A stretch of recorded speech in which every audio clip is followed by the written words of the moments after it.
Welcome to Hood Champion Boxing and Sports. In boxing, you find a way to win or you find a way to lose. Let me tell y'all, you guys take this how you want it.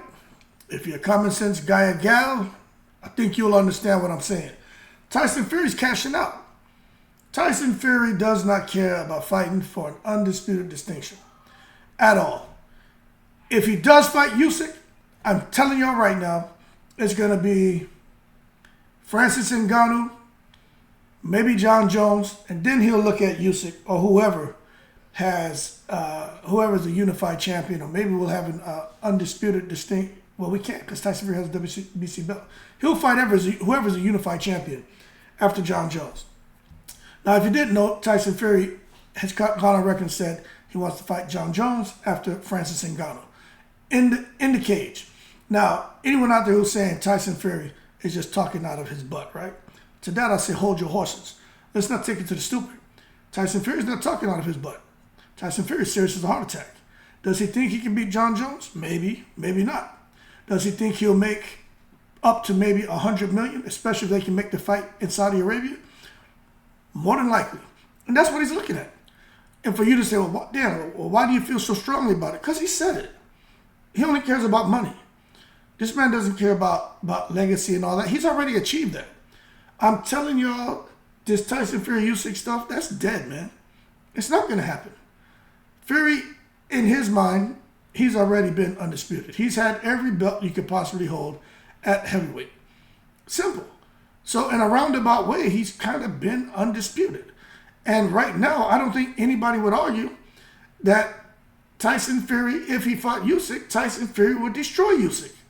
Maybe before Usyk fought Dubois, there was, some people out there who would kind of, suggest that Tyson Fury is afraid of him and maybe Usyk cannot box him because we saw what Usyk did to AJ.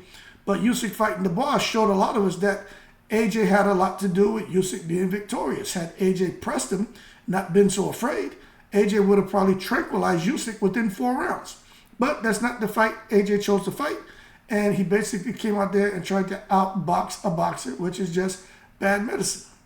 Now, you look at Tyson Fury. This Ngannou thing. For those out there who still don't understand why this fight is happening. You know why it's happening? Let me explain something to you, okay? Y'all know who Derek Chisora is, right? Now, y'all know Derek Chisora, he actually has a role in bringing fights to Saudi Arabia. He's actually part of Skills Challenge Promotion out there with Prince Khalid and Secret Society and everything else, all right? Check this out. Derek Chisora likes to talk. Tyson Fury is supposed to be making a minimum $50 million to fight Francis Ngannou. Matter of fact, when they asked Derek Chisora, he didn't just say $50 million, he said a staggering $50 million. At least. And Francis Ngannou is making at least $10 million. Could be more. So at the end of the day, if you out here making that kind of money, who cares about fighting for an undisputed distinction to get a set of belts that you've already had? Now, you talk about John Jones. I'm not sure what the UFC is going to do, what Dana White's going to say. But I don't see it being an issue with John Jones fighting Tyson Fury, because now Tyson Fury is going over into the MMA world, the UFC world, and he's going to fight in the cage by their rules. You know what that means? That means that Dana White can't say no.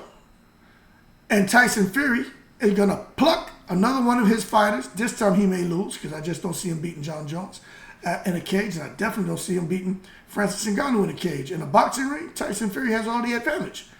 But the fact that he's willing to go over there, and I do believe him. I'll be honest with you. I believe he'll do it. Because he's cashing out, man. You got to understand, when it comes to the Middle East, and Dana White's all about his bread. We know that. He's all about the fiat. So when you got all these offers from the Middle East trying to make a fight with Fury and a high-profile boxer, high-profile athlete, there's nothing outside of Francis Ngannou in a boxing match, right? Let me tell you, that's huge. But outside of that, the next best thing for Tyson Fury is not even AJ, it's not Wilder again, it's not even Usyk. It's for them to have him do something that hasn't been done, and to take the heavyweight, what most people feel is the pound-for-pound best heavyweight fighter in the world, and have him go outside of boxing and challenge an MMA fighter who's pound for pound the best in the heavyweight division over in the UFC or the MMA world, and had the two of them get it on in a cage. No one's done that. Somebody's going, oh, James Toney. I mean, what are you talking about? James Toney? Get out of here, man. Don't even talk to me about James Toney. Well, Kimbo Slice, when he fought Tank Abbott. Oh, stop. Just stop right now. Don't come talking to me about no damn Kimbo Slice and that version of James Toney and try to compare that to this version of Tyson Fury. Not the same. But I personally think if he goes to fight John Jones, I think Tyson Fury will be the A side. That fight could happen in Saudi, people. And Tyson Fury probably double what he's making against Ngannou. There was some preliminary discussions going on and little pocket conversations where they said for Tyson Fury to fight John Jones, and especially knowing how the UFC has a cult-like following, that Tyson Fury could see himself making upwards of $100 million. Who wouldn't go into a cage with John Jones to get a $100 million payday, knowing that you're probably going to lose? I'll tell you right now, man, I'm 48. I got advanced arthritis. I got tears in my shoulders. I got carpal tunnel. I got a plantar fasciitis. I got a bunch of stuff. I can go on and on. Bilateral, everything. Elbows, wrists, hands, knees, feet, everything. I had an active lifestyle. But you tell me, hey, we need you to go and whip yourself into shape. Get in the ring with John Jones. I'm like, all right, I ain't afraid of nobody. I'm getting in the ring with him. What y'all paying? $100 million? Yes, sir. I wouldn't even think twice.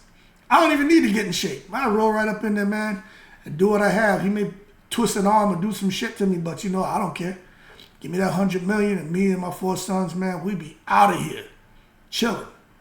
So that being said, look, let's just understand that it's gonna happen. And for those of you who are saying, damn, Tyson Fury's gonna make $50 million, but Francis Ngannou, he's not really making much compared to Tyson Fury. Well, that's kind of how it goes. Tyson Fury is the draw. Francis Ngannou, he's a draw, but he ain't Tyson Fury. This is boxing, all right? But at the end of the day, you look at Francis Ngannou. In 2019, when he fought Cain Velasquez, he made $225,000. He's making at least $10 million against Tyson Fury. In 2019, right, in June, when he fought Junior Dos Santos, he made $300,000. At May 9th, 2020, he fought Jairzinho Rozenstruik. He made $320,000. March 27, 2021, he fought Stipe Miocic. He made $580,000. And January 22nd, 2022, he fought Cyril Gane and only made $600,000. Yo, that's joke money, people. That's joke money. That's ridiculous, man. Like, when you really look at this, it's frustrating to know this is what Dana White is out here doing to this guy. The big dog in the UFC, the heavyweight champion. This what you paying him? Look, I'm not watching anybody's pockets. I'm not an accountant. But I am 100% sure that Francis Ngannou, in that fight in 2019 when he fought Cain Velasquez, where he made the smallest amount of money at $225,000, I am sure off of that fight alone, Dana White probably made like $15 million. Something like that. If not, he made enough to where he could have paid Francis Ngannou probably $3, $4, $5 million. But it is what it is. Congrats to Francis Ngannou getting the kind of payday that he's been deserving for a long time. Tyson Fury, congrats to him. I still got a way I feel about Tyson Fury, old greedy belly, man. I'd like to see Tyson Fury get in there and fight Usyk and become undisputed or whatever. But it looks like Tyson Fury, his plan is picking all the low-hanging fruit. Because for Tyson Fury, the low-hanging fruit is the most financial benefit to him. Why go in here to something that's I ain't saying it's high risk, but it's more risky, and make a fifth of the money you're gonna make fighting the low-hanging fruit? Look, man, if it was you, what would you do? So, can't hate on Tyson Fury. That being said, more to come on Tyson Fury and what he's gonna do next. But my boy is cashing out without Usyk. He doesn't care. He's the draw. He's the A side. What Floyd Mayweather says? What does Floyd Mayweather say? I am the A side. I made smart business decisions. He's a good competitor. He's a good competitor. It's funny as hell, right? But I tell you what, Tyson Fury is today's Mayweather, whether you like it or not, because this man is breaking the bank. Y'all keep cool. Shout out to the veterans, all 7 continents. Man, don't hate Tyson Fury. I think Deontay Wilder, matter of fact, I don't know what happened with Deontay Wilder and Francis Ngannou.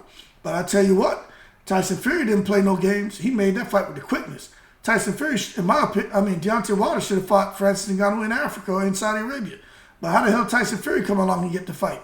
Makes you wonder what the hell is going on over there with PBC, with Deontay Wilder, Malik Scott, with all those guys. Tyson Fury just come and gets the fight, but promoter has a lot to do with it too, because Frank Warren and Bob Arum, they're about their money. And they're all about pulling strings and working with the secret society to make sure they get what they want, the fighter gets what they want, but more importantly, they get what they want. And what they want is the dollar bill, y'all. Y'all keep cool.